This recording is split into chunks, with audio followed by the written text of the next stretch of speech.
Hi there, this video is about some funk LPs that I thought I'd show you, the ones that are in my collection.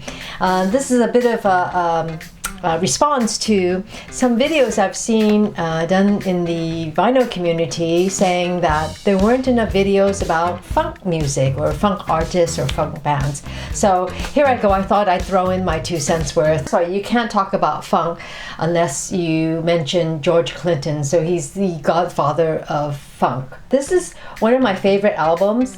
It's Funkadelic, One Nation Under the Groove. So this came out in 1978.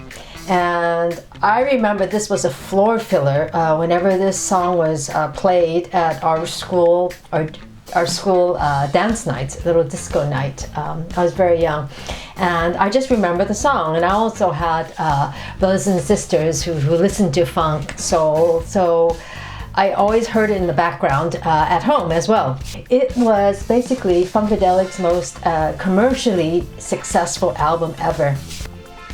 See there, you can see the back there, some wonderful artwork. It really is an assault for the reader because there's just so much information. The layout's just all over the place. I mean, you've got artwork that's layered on top of layers, and you know, it's really cool. It's just really fun. I mean, this album is fantastic. This LP still has the hype sticker on there, and it says, "More of what you're funkin' for, an album and a half at a single album price." This is a great album. You know what? It's considered a funk classic, and the track by Eddie Hazel, his guitar solo goes on for more than 10 minutes, and legend has it that George Clinton said to him, "Play like you had just heard or learned that your mother died."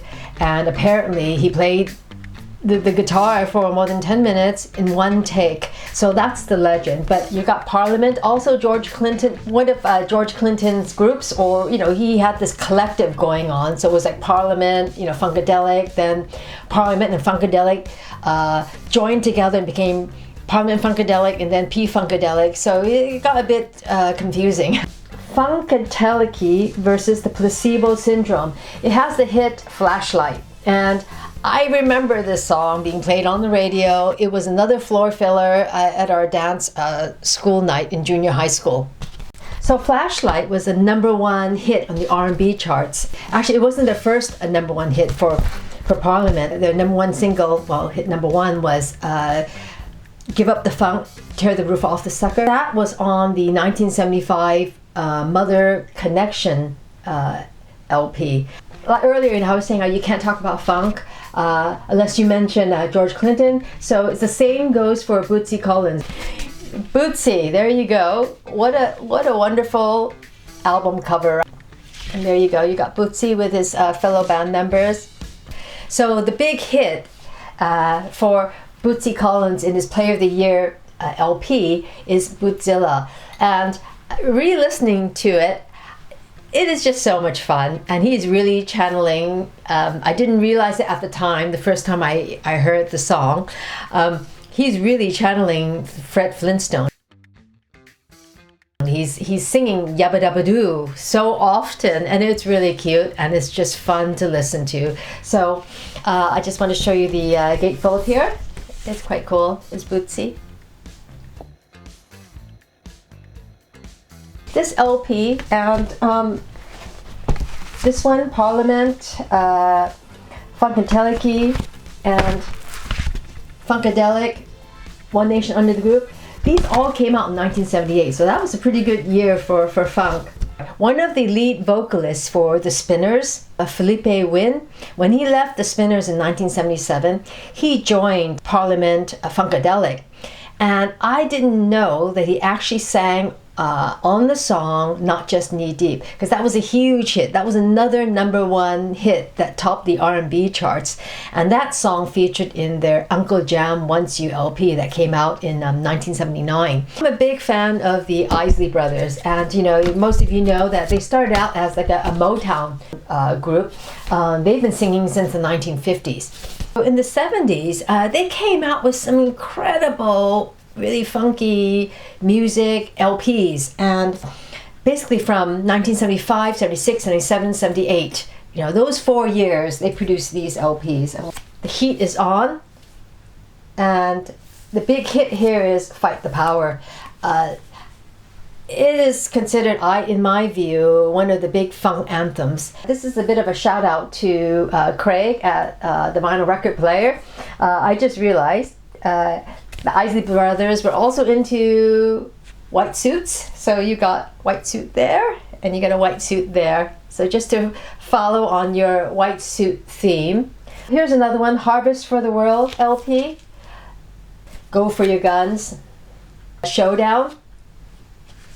You see their outfits there. I mean, when I look at this LP cover, I always think about Elvis.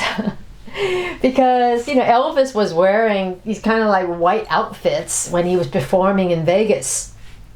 So don't you think they look very similar? So either they were copying Elvis or Elvis was copying the Isley brothers. So what say you? And I bought this LP because what attracted me most was the cover. And it was very cartoon-like, like a comic book. This band is called New Birth. And I didn't know that this funk soul band was around since 1970. They've come out with a lot of LPs, and a couple of them have been reissued recently. So this is really a great LP. It's got a couple of very funky tunes, but some slow jams as well. And I just wanted to show you this because it's not your kind of typical band that you would put on the like funk list. So I thought it was worth mentioning this. And so this came out in 1977. So it's really cool.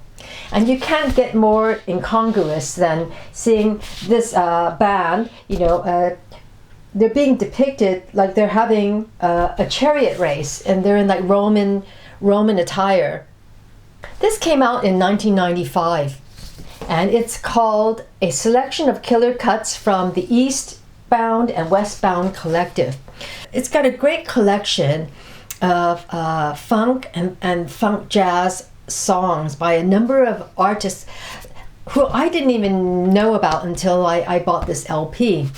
You know, just reading the liner notes on this LP, I learned that when Motown left Detroit in 1971 and they moved to Los Angeles, there was apparently a void in terms of record companies that catered to or catered for black artists. So hence this is how Eastbound and Westbound records came about. So Eastbound records covered black jazz artists basically, and Westbound records basically took on funk, soul, and R&B artists. The bands that worked with Westbound records, who were signed on by Westbound records, included, you know, the Ohio Players and a lot of other funk bands. So that's my first installation of some of my funk albums in my collection.